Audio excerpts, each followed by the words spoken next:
and removing all headgear and putting your right hand over your heart and rise for the national anthem.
Alright, what a great video here. We gotta go ahead and give a quick shout out to the person I stole it from for this video. A very special thank you to the Relaxation Channel. Very cool video. Very cool. So this is the 4th of July special. Ooh, let me just do this. Oh, we'll go here. Sorry. Need to grab my phone to keep it by me in case anyone decides to come in for comments. I won't be able to see anything. But yeah, happy 4th of July. Well, how are you ding-dong diddly doing there, Gamerinos? I hope you're having a flanderific 4th of July.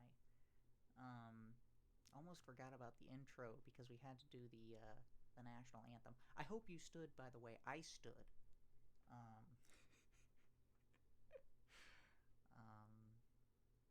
Yeah. I thought that we would talk today about how great America is. Because, I mean, it is the greatest nation on earth, and we're very, very, very, very fortunate to be living here, if you're living here like I am. And yeah, you know, you see out there on the internet and like with a lot of people that at least I talk with,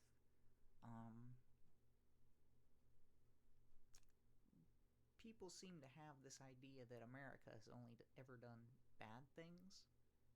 And it's like, you know, America's got some faults. It's done some bad things in the past. It's doing some bad things in the present.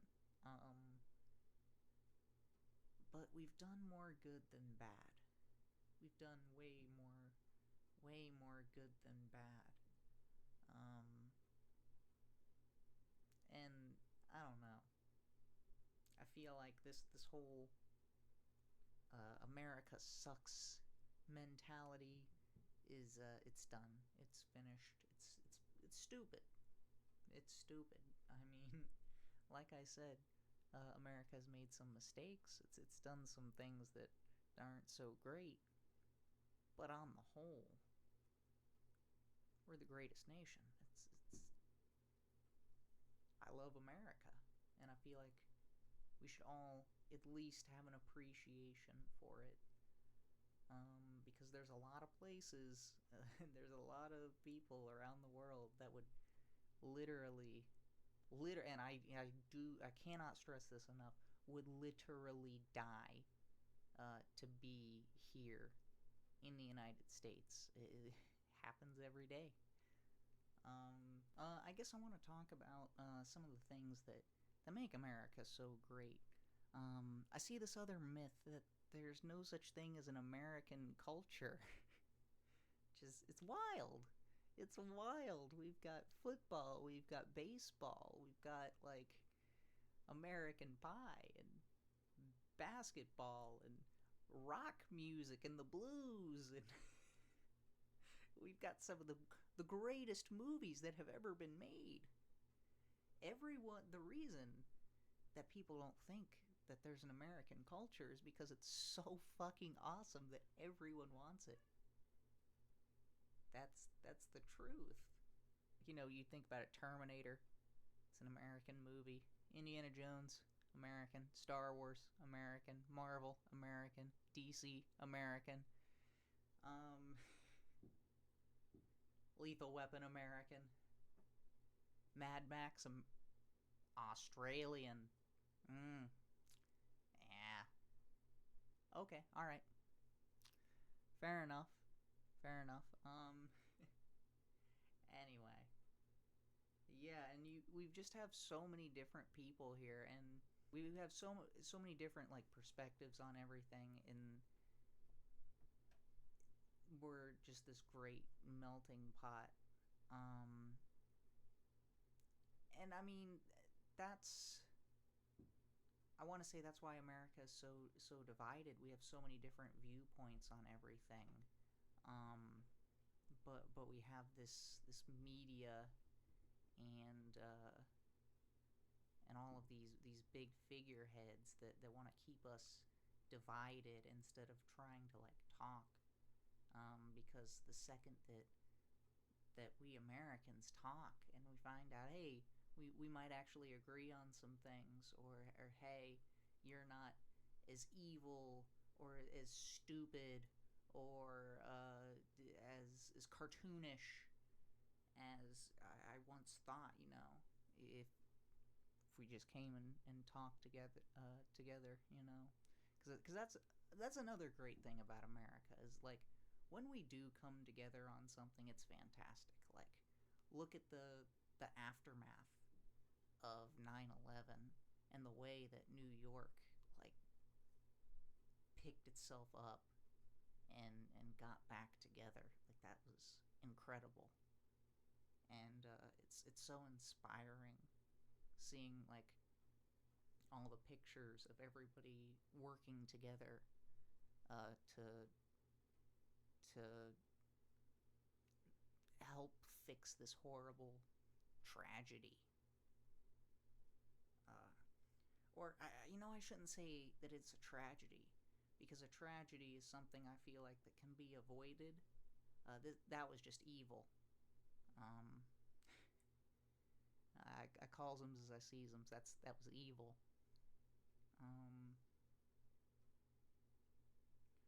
Yeah, and I guess we got to get on to, I don't know, just kind of a short history from my brain at least. We had all of these ragtag farmers and militiamen and politicians and dudes in bars all came together and were like, this isn't fair that we're being taxed and not being represented equally in England. And these ragtag militiamen came together and took on the biggest, baddest motherfucker that was out there at the time, England. Took him on and won. And it wasn't easy. It wasn't like anyone thought they could do it, There was Valley Forge, and things were looking really bleak. And then they ended up crossing the Delaware. They got a massive win. And then there was the massive win where the French came in with their naval fleet and kind of blocked the escape of the English. And we won. And no one could believe it, but it's because there's something special about us. And we went through. Tom Thomas Jefferson, one of my, well, I mean, we're skipping over John Adams. We're gonna go over all the presidents because I feel like it's necessary, you know, for a 4th of July special. But yeah, we had Thomas Jefferson expanding the nation. And then we had the we had James Madison come in and James Monroe, who drafted the Constitution.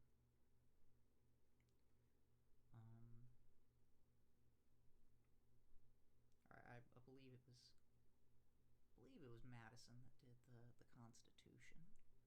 Yes, okay, I was right. I just wanted to double check though, because that'd be really awkward if I got it wrong. But yeah, we had them, and then we had like the most Giga Chad president ever in Andrew Jackson, Old Hickory, this massive war hero that helped fight the English from trying to retake America.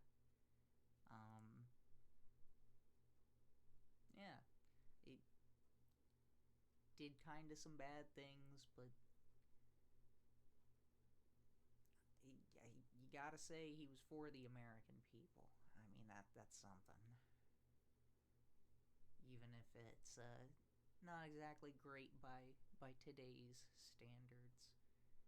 But then again, you can't really judge people of a different time period by today's standards because, well, how would they know about today's standards if those were not the standards of the time?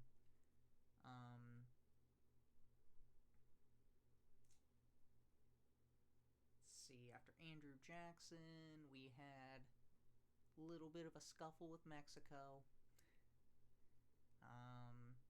Got some more territory, started getting some more states.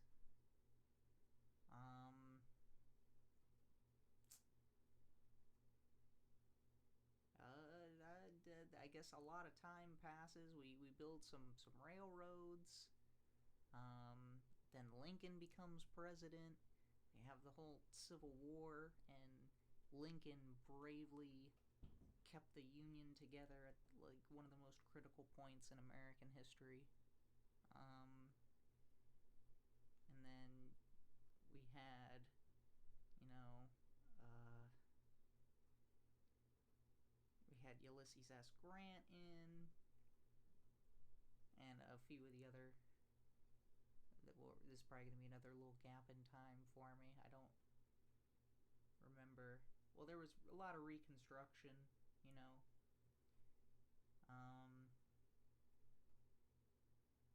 And then we get around to like Teddy Roosevelt and the War of Spain and his whole Rough Riders campaign and the establishment of national parks and all that fun stuff.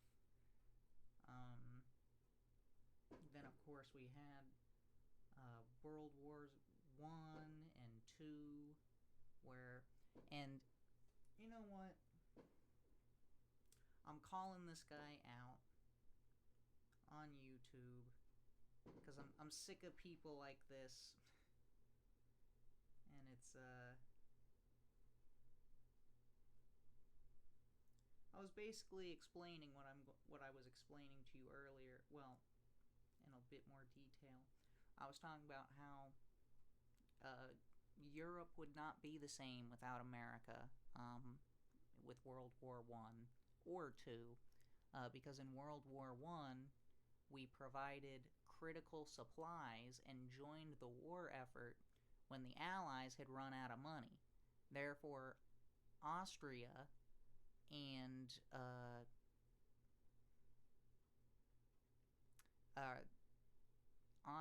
and Germany would have probably won World War I.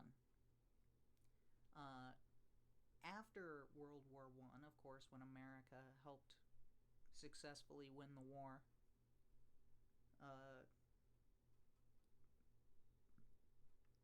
excuse me, the European economy was in shambles, which is when America was like, all right, we've got something called the Marshall Plan, which is going to help rebuild the European economy by investing in European goods. Okay?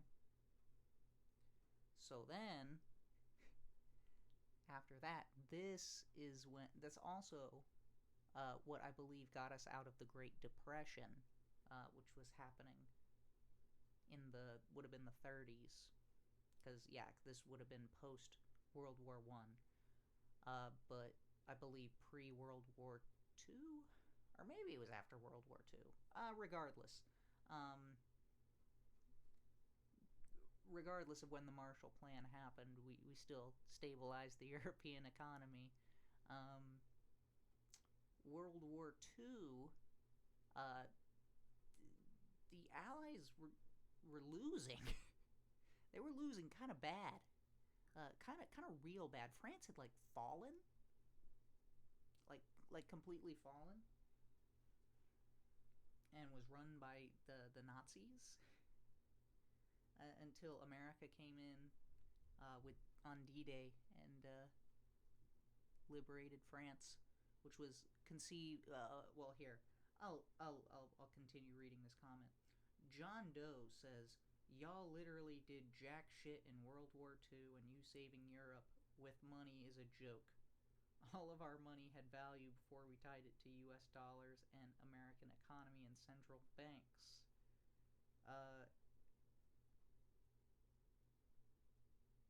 And then he gives some kind of example from his country, but I don't think that he understood the point I was making, because again, this isn't my opinion. This is objective, that the European economy was in shambles after World Wars One and Two. Probably a bit better during World War One, because at least the Allied nations got some money from Germany. And then he goes, "Want to back up any of your statements, Mr. I'm a well-educated American man. Your education equals to preschool in my country if your knowledge is standard." He was referencing where I was just basically saying a simplified version of what I just told you. And I said that was just basic history and economics, which it is. It is. Absolutely. So I responded to this man, can I get a source for that? And then I went on to quote Britannica about World War One, and I went into detail about how they were out of money, and D-Day, and the Marshall Plan. So yeah. Again, really, really irritating. Hello there, Slicks. Welcome to the 4th of July stream. Really, really irritating when people say that America did nothing during World War I and II, because that's just, that's not in any history book anywhere. Yeah, I hate to break it to you. But yeah, from World War II, we moved on. We got one of my favorite presidents ever, Dwight Eisenhower. And then, of course, we had a scuffle with Korea as well, which led to modern-day North and South Korea. A war that never had a treaty signed, only a ceasefire for a long-ass time. But yeah, from Eisenhower, we went on to Kennedy, who I'm not a huge fan of, not gonna lie. The man was a ginormous liar. Had some decent economic policies, but yeah, I don't trust Kennedys. Sorry. Yeah, I've learned from history that you don't trust Kennedys, you don't trust Clintons, and you don't trust Bushes. And you can bank on that, folks. You can bank on that. But yeah, we had Vietnam going on. Let's not talk about that ever. Um, except for our brave soldiers who did fight over there, who unfortunately had to fight over there. Let's not forget about them because they are Americans, and they had to fight that war. I mean, come on, show them some love. Show all of our military some love. Um, and then we went on to the 70s, and we had uh, Nixon and Carter, and then of course Nixon had to resign, and then in the 80s we had Reagan and Bush, who who were kind of doing some shady things, but again, still America. We've done more good than bad. Um, and then, we get on to the 90s, and we got Clinton and Bush, and then we got up to more modern days. We got Bush again, I guess. uh, and we got Obama and Trump and Biden. Yeah. Um, but let's talk about the Declaration of Independence. I feel like this is a very very important document to read on the 4th of July. Um, authored by my favorite president. So, uh, here we go. The unanimous declaration of the 13 United States of America. When in the course of human events it becomes necessary for one people to dissolve the political bands which have connected them with another, and to assume among the powers of the earth the separate and equal station to which the laws of nature and the nature's God entitle them, a decent respect to the opinions of mankind requires that they should declare the causes which impel them to the separation.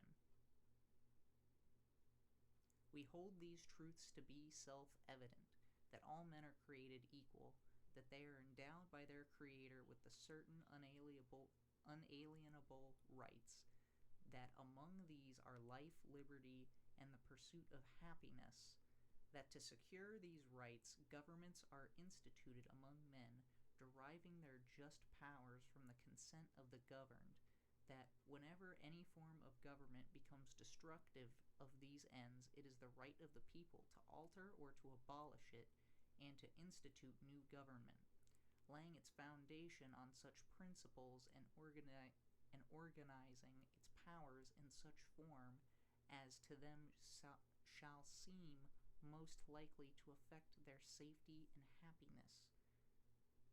Prudence indeed will dictate that governments long established should not be changed for light and transient causes, and accordingly all experience hath shewn? Ooh, that's Old English. That mankind are more disposed to suffer while evils are sufferable than to right themselves by abolishing the forms to which they are accustomed.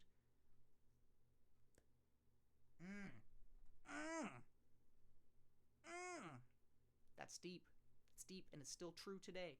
Still true today.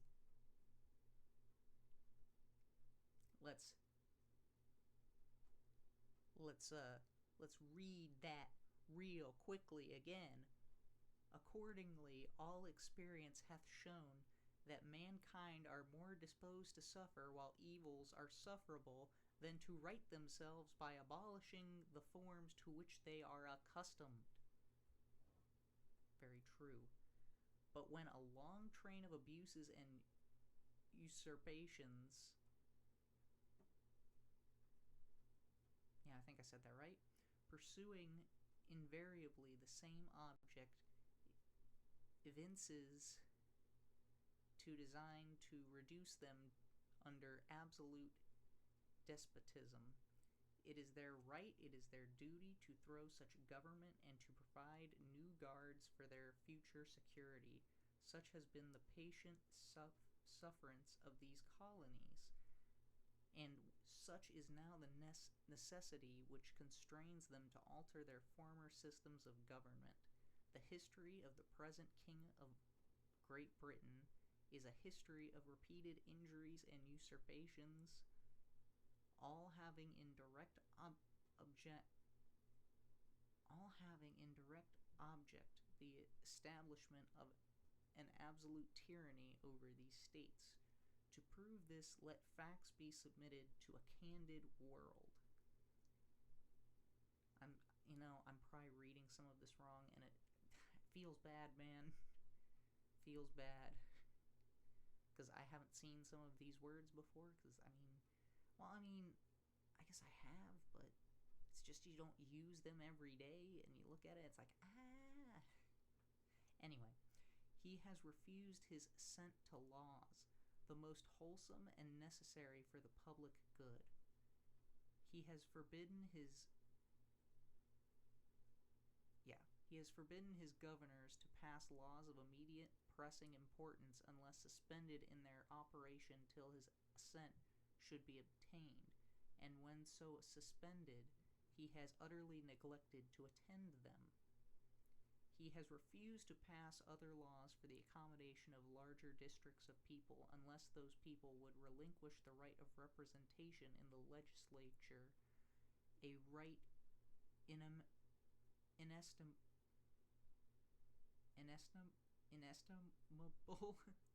to them and formidable to tyrants only. So I don't know why I had such a hard time saying okay, I just can't say that word. Inestimable. There we go. It's like a tongue twister for me for some reason. He has called together legislative bodies at places unusual, uncomfortable, and distant from the depository of their public records for the sole purpose of fatiguing them in compliance with his measures. He has dissolved Representative House repeatedly for opposing with manly firmness his invasions on the rights of the people.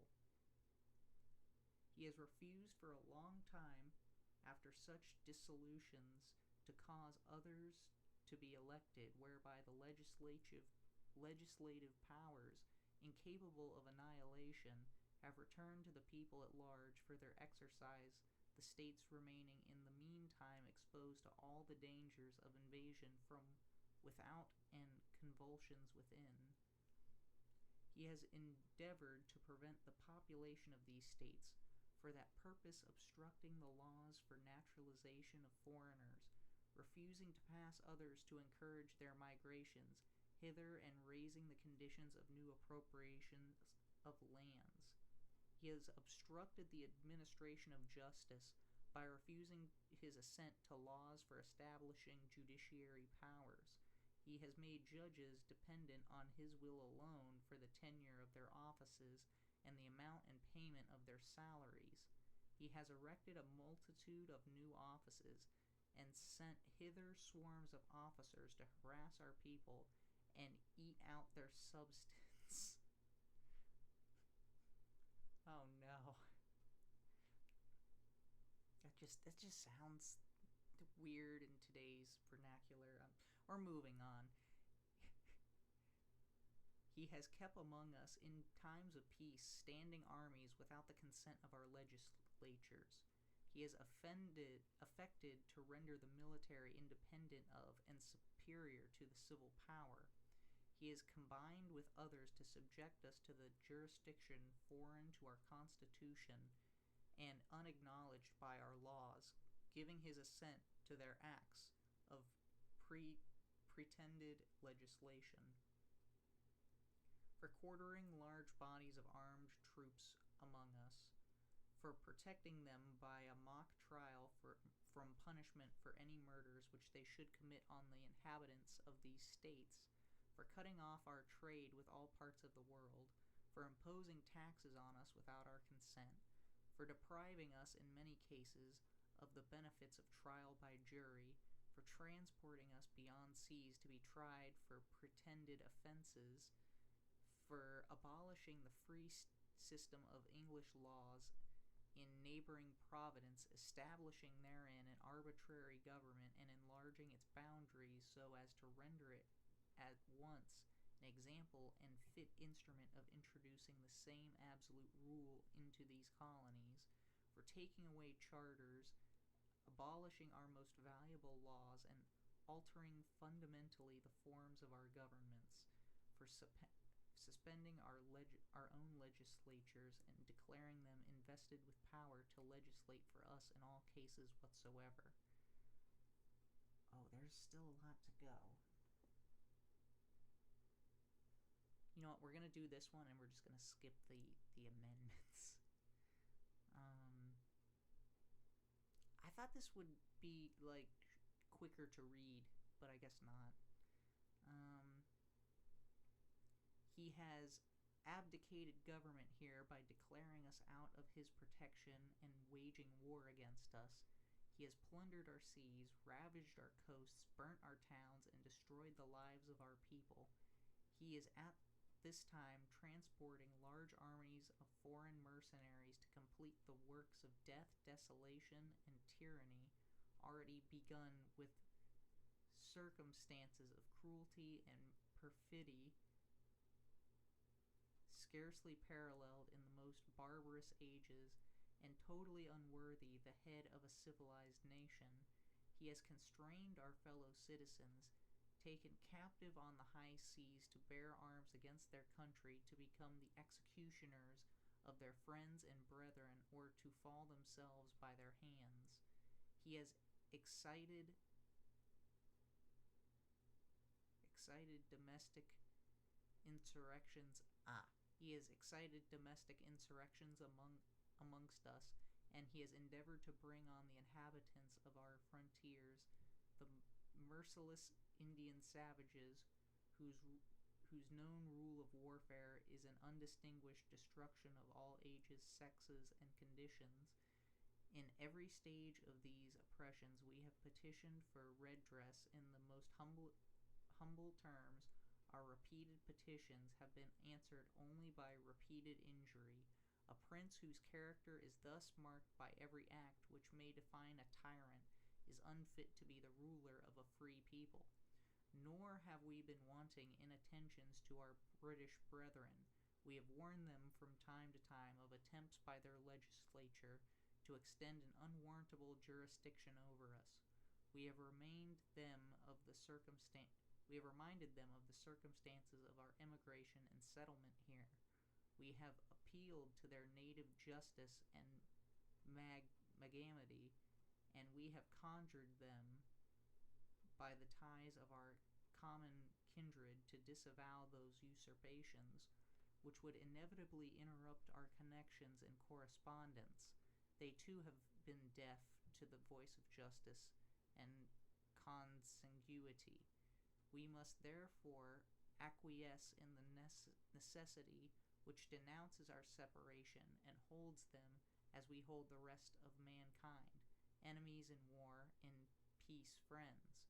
We therefore, the representatives of the United States of America in General Congress, assembled, appealing to the Supreme Judge of the world for the rectitude of our intentions, do in the name and by authority of the good people of these colonies solemnly publish and declare that these united colonies are, and of right ought to be, free and independent states, that they are absolved from all allegiance to the British Crown, and that all political connections between them and the state of Great Britain is and ought to be totally dissolved, and that as free independent states they have full power to levy war, conclude peace, contract alliances, establish commerce, and to do other acts and things which independent states may of right do. And for the support of this declaration, with a firm reliance on the protection of divine providence, we mutually pledge to each other our lives, our fortunes, and our sacred honor. Okay, that's the declaration. These are all of our signers here. Gotta get everybody from Pennsylvania. All of these patriots here. Got Benjamin Franklin over here on Pennsylvania. We got John Hancock from Massachusetts. He was the one that signed his name so big so that the king wouldn't have to take off his spectacles to read his name. We've got, let's see, I believe Benjamin Harrison was the youngest signer of, or no, that I believe that was Thomas Stone, actually, is the youngest signer of the Declaration. But yeah, we got the man himself, the GOAT, Thomas Jefferson.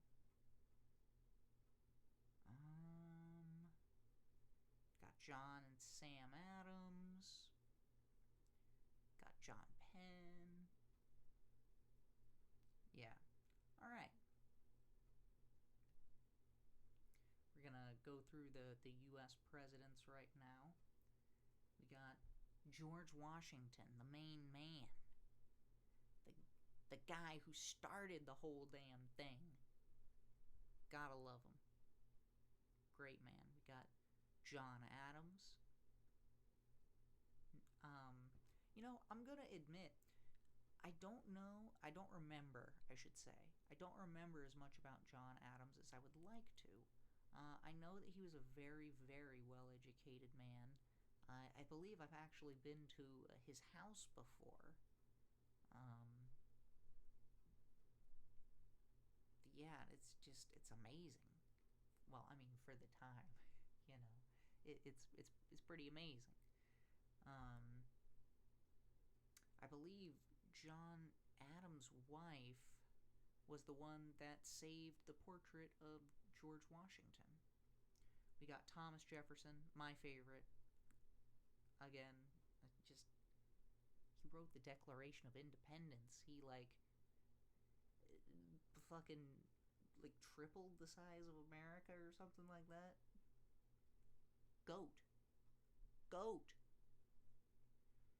Got James Madison, writer of the Constitution, also a total GOAT.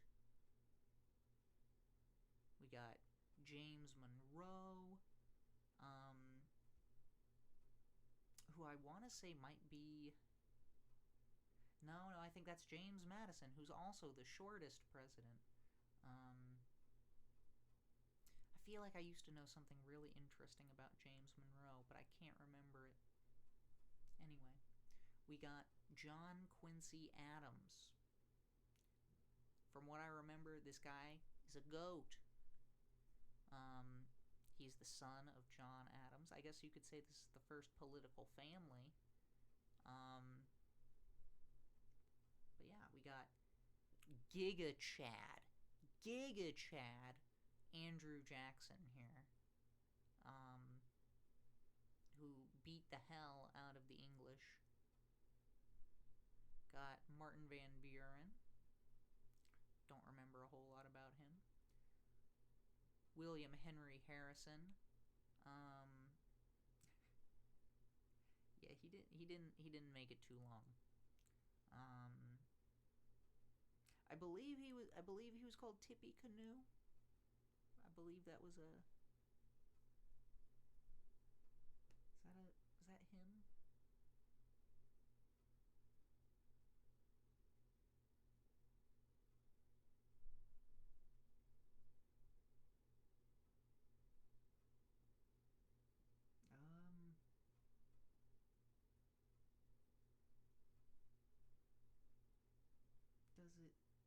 give me anything else? I remember he was a war hero. Ninth president, shortest one.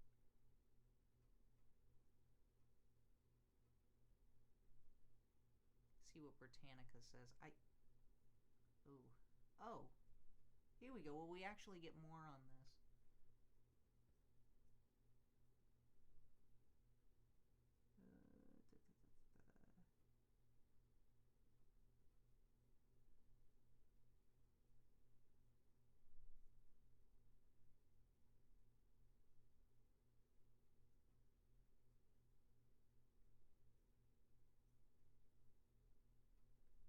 1812, yeah. Ah, Battle of Tippecanoe, yeah. Yeah.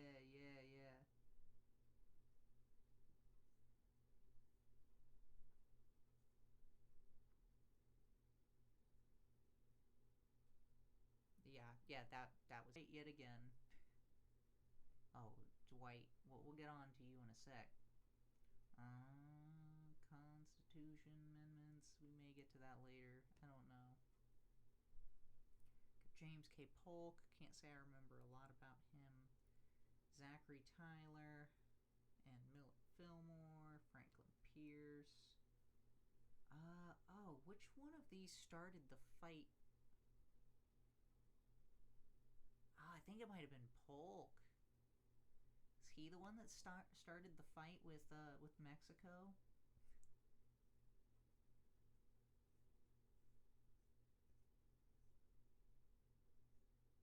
Yeah, we're gonna learn a little bit about some of these presidents here.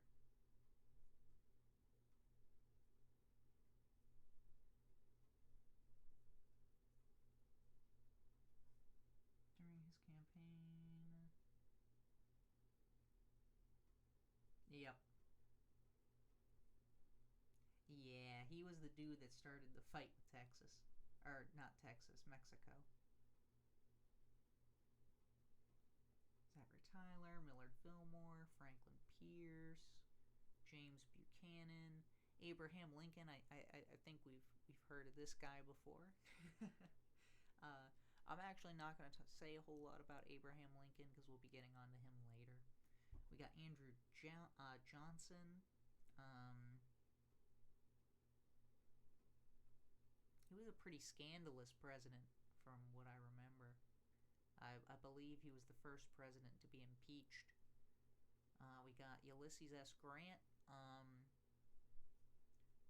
He was a tremendous general. A really, really good general. But he wasn't that great of a president, unfortunately. I believe he also got a speeding ticket on a horse, which is kind of funny. Oh, damn it, I was trying to gamble. Got Rutherford B. Hayes, we got James Garfield, Chester A. Arthur, we got Grover Cleveland, we'll see him again in a minute. We got Benjamin Harrison, and then we got Grover Cleveland again. And something tells me we're gonna see something similar to this right here coming up soon. But that's all I'm gonna say on that. We got McKinley. So McKinley, I believe, was assassinated, but he's the president that you never hear, whose assassination you never really hear about.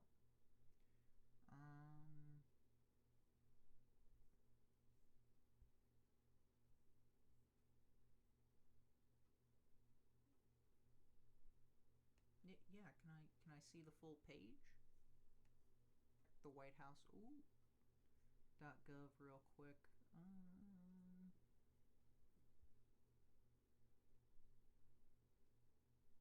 Yes, a deranged anarchist shot him twice. Yeah. You never hear about that though. You always hear about like Lincoln and Kennedy, but McKinley, you just, it's like, okay. We got Theodore Roosevelt, really cool president. We'll talk about him a little bit more later. We We got Taft, who was so big they had to get a special bathtub for him. Got Woodrow Wilson. I went to his house, and I've seen his presidential car, which was pretty cool. We got Warren G. Harding. We got Calvin Coolidge.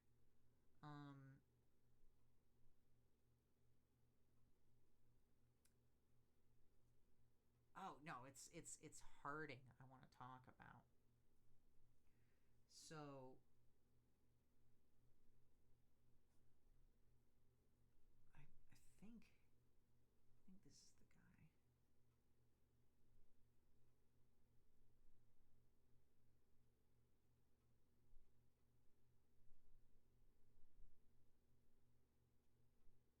Yes, Warren G. Harding. I want to talk about this guy.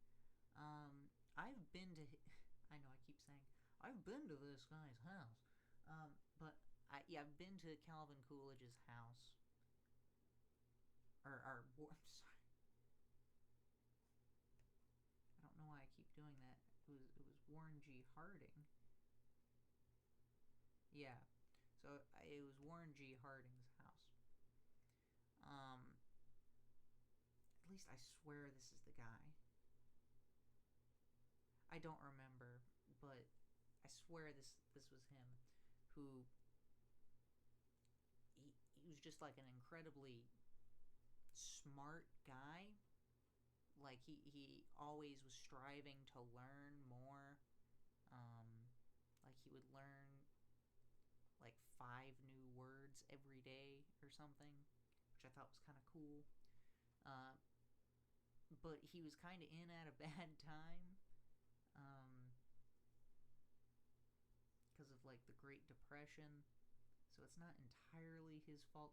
He's gonna be a player in the military-industrial complex, which we will get to later. We've got Calvin Coolidge. We got Herbert Hoover, who is also going to be involved in the military-industrial complex, which will be coming up right now on one of my least favorite presidents, FDR. A lot of today's problems can be blamed on FDR. And he also started the military-industrial complex. He got Herbert Hoover. He may have even gotten Calvin Coolidge and Warren G. Harding, I believe, involved in this. And it's nasty business. We've got Truman, who dropped the bomb on Japan twice. We got the man, Dwight D. Eisenhower. We like Ike on this channel. This is one of my favorite presidents. I know I said TJ is my favorite, but Dwight, he's pretty awesome. And you know what he did at the end of his term? He warned us about the military-industrial complex, which was then started back up by JFK, when he started shipping people by the boatload over to Vietnam to fight in a war that they weren't supposed to be fighting in. And then we got LBJ.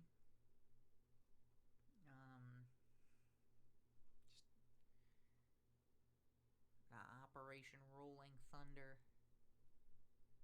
We got Nixon. So funny thing about Nixon, people like to talk about Watergate and how Nixon ordering people to break into Watergate was the thing he did that was bad. And it's like, yeah, that was kind of bad. But the reason why he had them break into the White House, or the Watergate, was way worse than them actually breaking into the Watergate.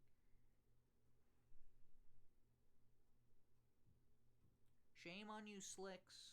Shame on you.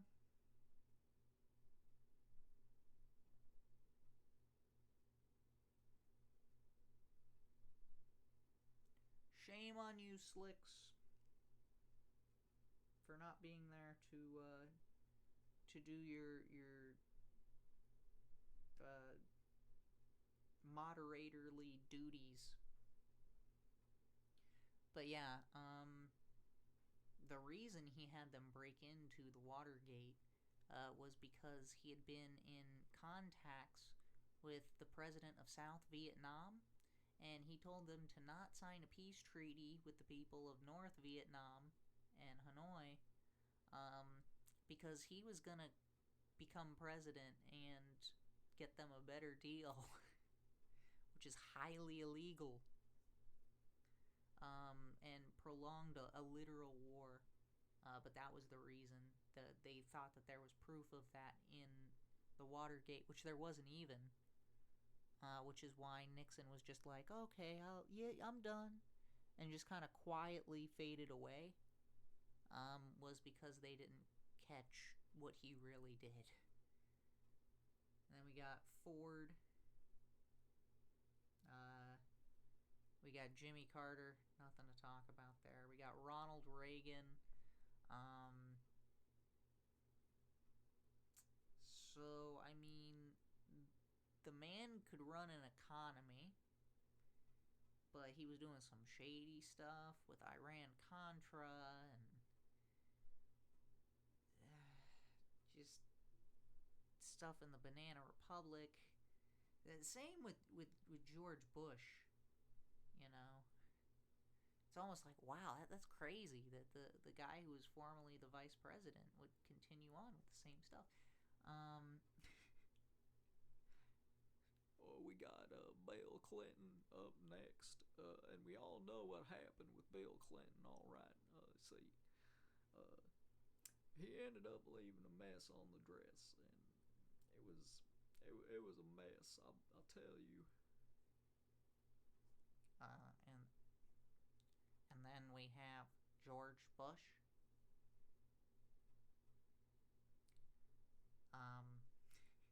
Yeah, I don't know. I got nothing to say about the Bushes. We got Obama. We got Trump. We got... Okay, so we went through all of the presidents. Okay, and we're going to go on to a few of my favorites. We're going to talk about a little bit about George Washington, right? So he was born in Westmoreland County, Virginia on February 22nd, 1732 to Augustine and Mary Ball, Washington. Okay. Worked on a farm.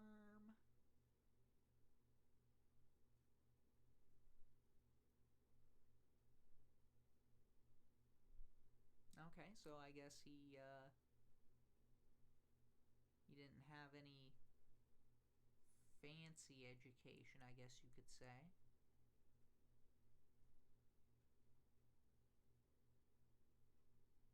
But, you know, he got some education.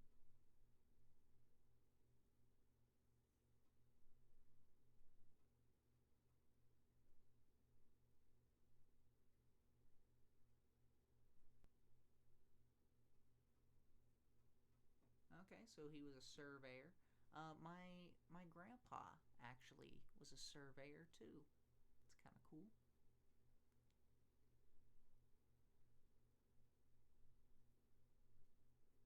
Yep, he fought in the French and Indian War.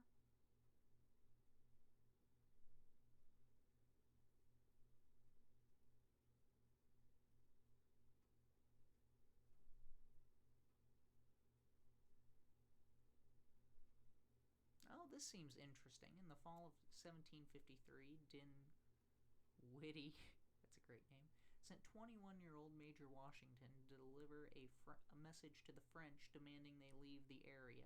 Today, this journey is known as the Allegheny Expedition, and Washington was aided by Christopher Gist, a frontier guide, and local Native Americans. party finally reached the French post at Fort Le Boeuf. Le Boeuf.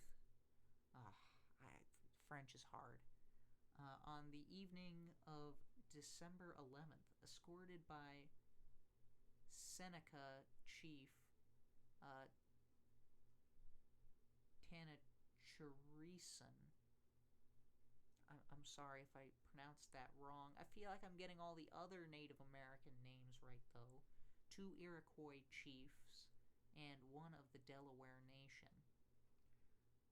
The return trip tested Washington's endurance. He hiked for days through snowy woods, fell off a raft into the ice-choked Allegheny River, nearly drowned, and was forced to spend a freezing night on an island without shelter. Washington's account of the arduous 900-mile journey was published by Governor Dinwiddie in both Williamsburg and London, establishing an international reputation for George Washington by the time he was 22. Damn. Yeah, the Allegheny is nothing to fuck around with. That is a serious river. Like, if you fall in there, that's bad.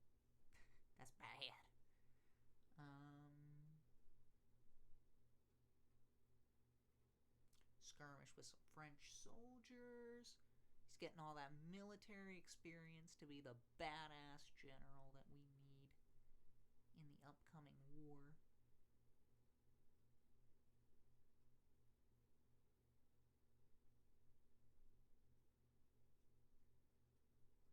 We've got the First Lady, Martha Washington.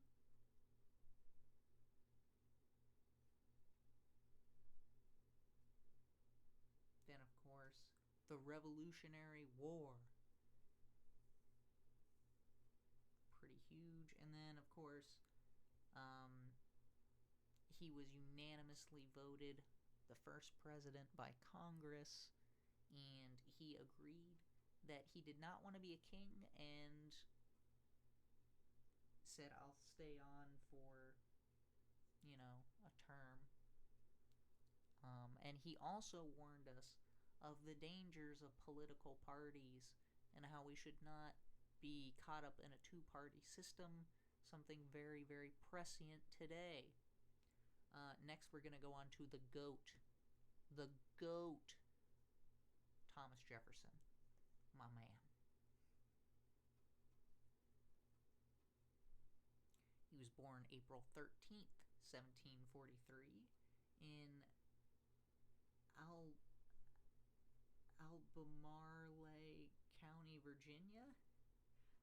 Oh, I don't know how to say that.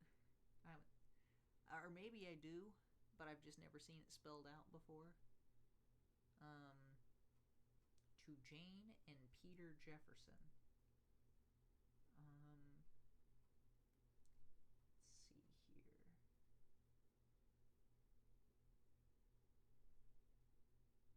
Oh my gosh, yeah. Monticello is amazing. It's so beautiful. And the gardens there are crazy. I believe I've been there twice. But yeah, he was an architect and a lawyer, and he kind of did it all.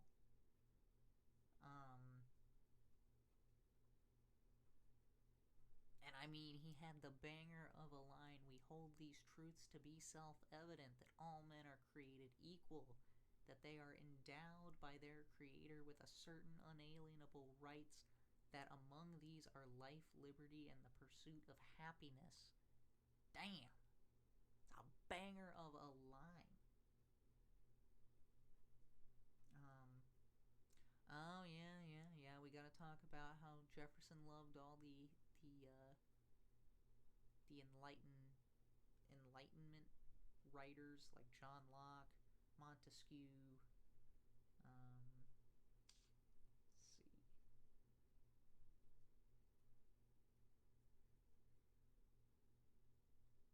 Let's see. Sorry, my phone keeps dying. I guess I don't have chat. But yeah, we've got the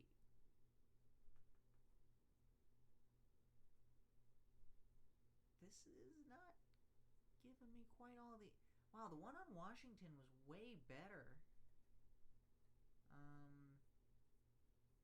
Yeah, where's the Louisiana Purchase? And did they even talk about the Louisiana Purchase in this?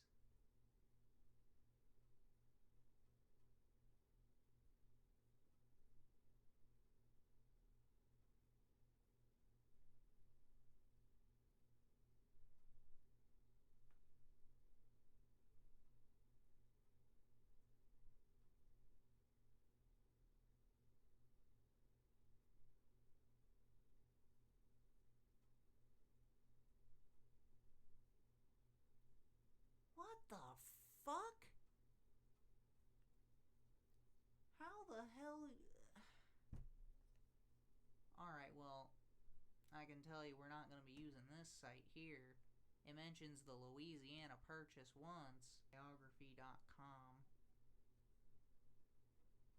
Here we go, thank you. This looks like an actual biography page about Thomas Jefferson. Sorry about the other one. So yeah, we've got the Louisiana Purchase, which doubles the size of America. We've got him expanding the Navy and fighting off all the pirates, and of course sending out Meriwether Lewis and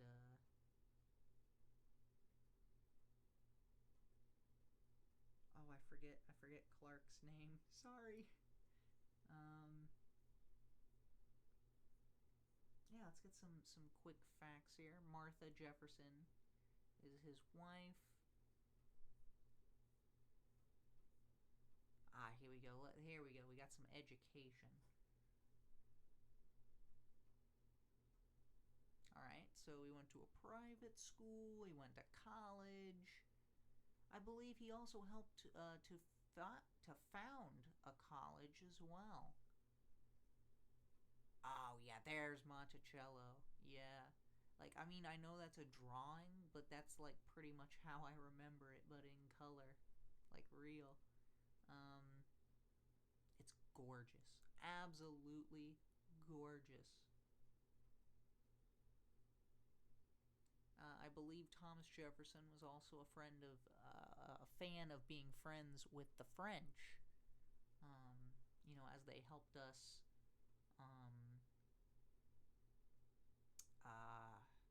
like, gain our independence, whereas Alexander Hamilton was more of a friend of the British.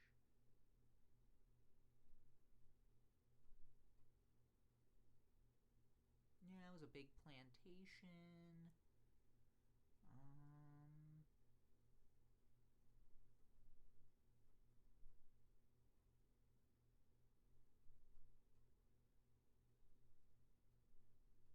Yeah, the Stamp Act, the Tea Party, the war.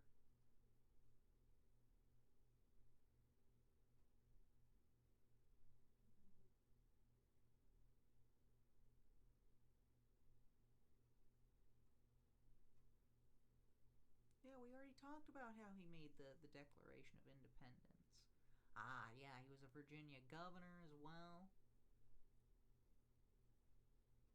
He did so much. Yeah, Minister to France and Secretary of State. I mean, he was appointed to replace Benjamin Franklin, who was kind of also a goat.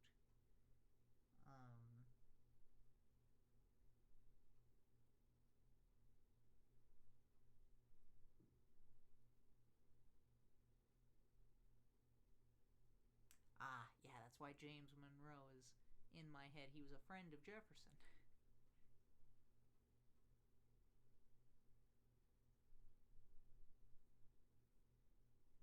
Yeah, and right there, what a patriot. My God, how little do my countrymen know what precious blessings they are in possession of, and which no other people on earth enjoy. What a patriot.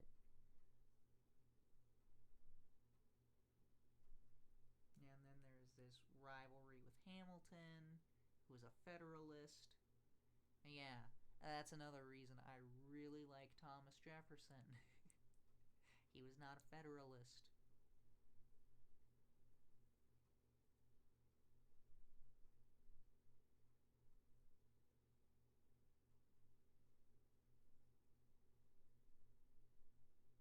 Oh yeah, that's right.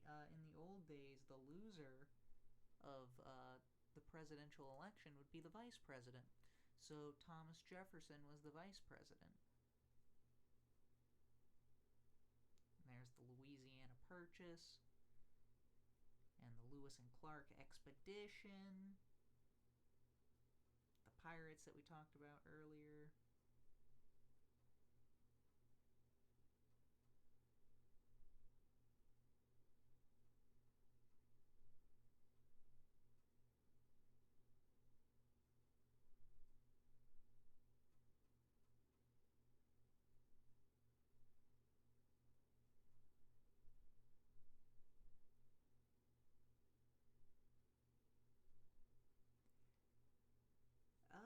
Yeah, see, I've heard of this where it's like, I feel like if the option to like get rid of slavery in Jefferson's day was more around and more prevalent, I feel like he would have been totally on board with that.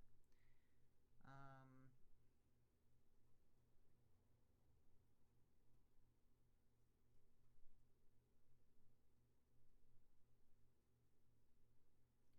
yeah, but then again, like I said, I can't really judge him for having views that were normal to have at the time. Um, and that it wasn't really questioned all that much at the time. Now let's talk about the man who ended it. Abraham Lincoln, another GOAT, literally had to keep the nation together, keep it from crumbling into nothingness. He was a hard-working frontiersman. Oh, do we have the? We don't. Ah, he was born February 12th, 1809, in Hardin County, Kentucky. Um, yeah, he was a rough, tough frontiersman, you know. I think he's also our tallest president. Uh, I don't remember what exactly happened, but I heard some story, and like Lincoln ended up showing off this crazy feat of strength just because, he was buff as hell. And I was like, holy shit, because you wouldn't expect it just by looking at him, since he was kind of a tall, lanky dude, but bro is beef. Beef! Um, and it was probably why he was such a great choice for president during that time, because you needed someone who's beef. Um, he married Mary Todd.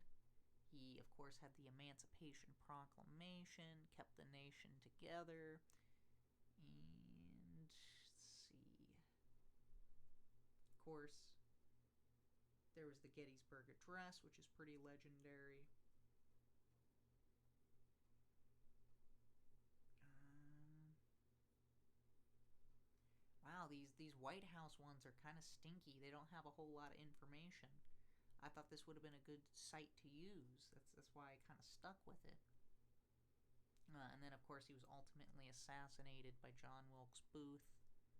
Um, Honestly, I would highly recommend you look into the whole assassination plot with Lincoln, because it's wild. It doesn't just involve Lincoln, it involves Johnson and the Secretary of State, and all these other government officials. It wasn't just Lincoln, it was a conspiracy. Like, check into that. That's fascinating. We've got Ulysses S. Grant, who's a pretty cool guy. Like I said, he wasn't a great president. He had a lot of scandals, but um, you gotta love unconditional surrender, Grant, which which is famously all he asked for from the South when they seceded, was just unconditional surrender and, you know, come back, come together.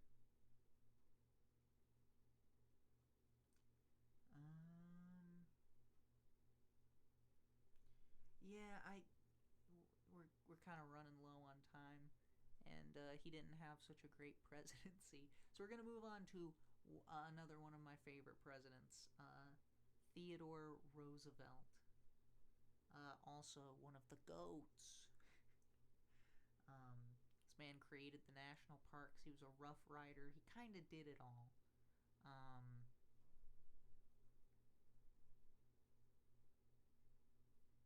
It's another White House one. He was born in New York City in 1858. Okay. Yeah, he fought during the Spanish-American War, like I said, with the Rough Riders, which is pretty cool. He became the New York governor. That's right. He was a trust buster, beating down all of these big corporations, monopolies that J.P. Morgan had, and Rockefeller and other people like that. Yeah, badass, great guy. He also was famous for saying, "Speak softly and carry a big stick," which is pretty cool. It's meaning don't try to get into a fight if you can, but if you need to get into a fight, make sure you can whoop ass.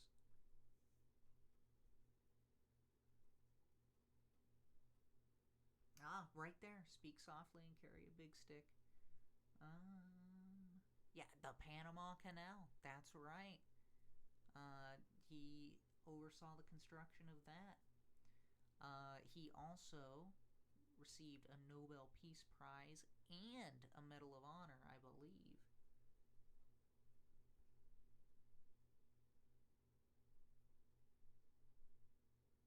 Yeah, and he was a big game hunter, and he was just crazy about conservation and trying to learn more about nature. He started the Natural History Museum as well as the National Park System. The man was all about education and nature and learning, and yeah, big fan of Roosevelt. Yeah, Teddy Roosevelt. Let me be very specific. I'm not a fan of the other Roosevelt. And then we've got another one, the GOAT, Dwight D. Eisenhower. I like Ike. So he obtained a truce in Korea. He also fought during World War II, which the man literally fought Nazis. What is cooler than saying, yeah, no, I literally fought Nazis? Okay. Let's see. He warned us against the military-industrial complex, which is huge. He seemed like an all-around cool guy.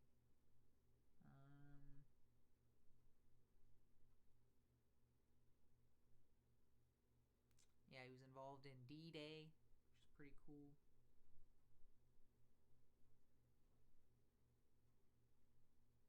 Oh, he was a president of Columbia University. Interesting.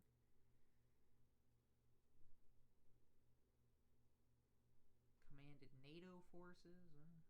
Yeah, I like Ike, of course.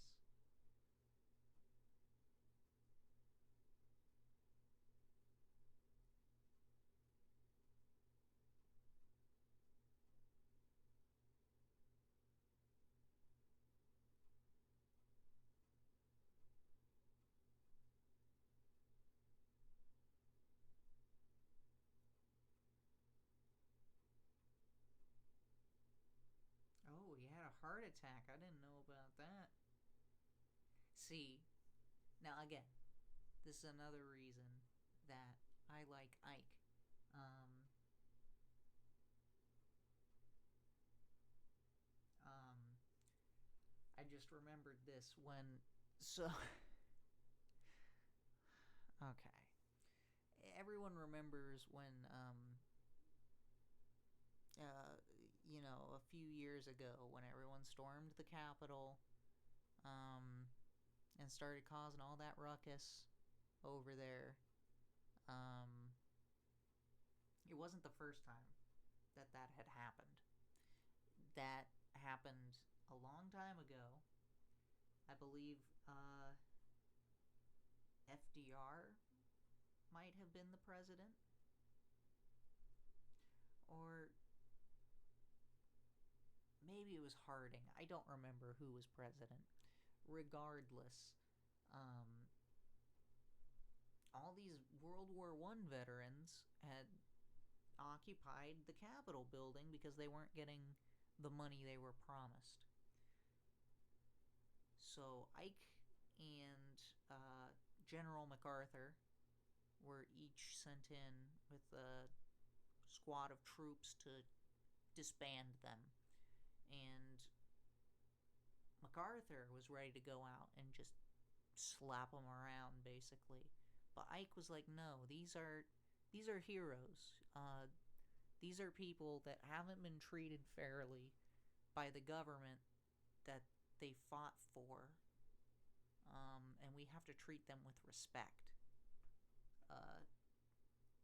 So yeah, Eisenhower's a pretty cool guy.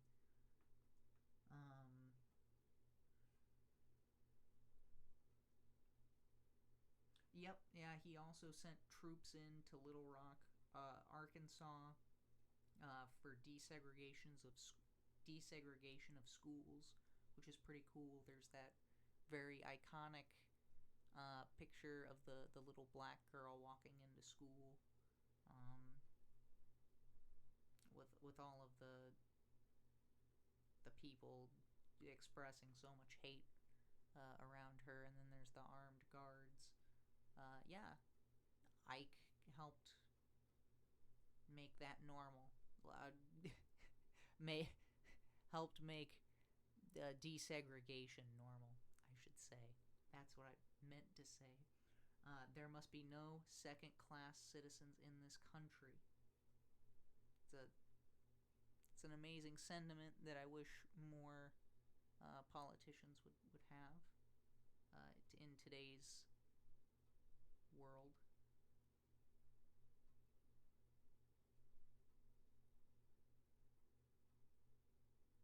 Here we go.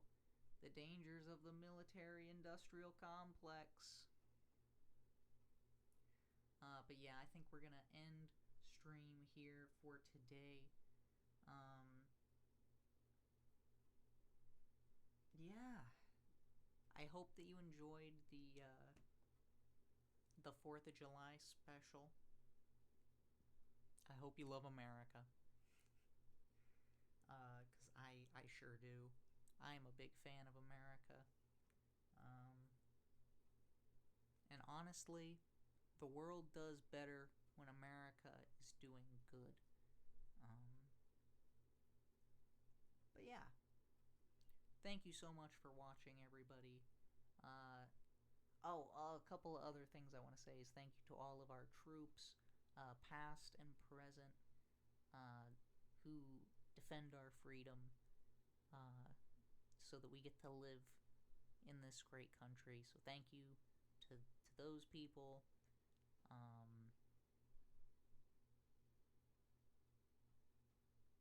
Yeah. I also want to say that I heard that after the whole pulling out of Afghanistan thing, that Joe Biden would not take the time to talk with the families of those soldiers that were killed. even though the generals all told him it would be a bad idea if he were to do that in the fashion he wanted to do it. He did it anyway, people died, and he can't even talk to the families? I was listening to the mother of Staff Sergeant Taylor. Oh, I forget his name because it's. I watched it a while ago. But she was saying that they went to this event. It was a funeral, or yeah, I guess it would have been their funeral. And Biden showed up and was looking at his watch, like when am I gonna get out of here? When am I gonna leave? And not her, but her daughter. So the brother, or the sister of the guy who died, was yelling at him. And his response was, What did I do? What did I do that's wrong? So shame on you. Shame on you for not respecting our troops.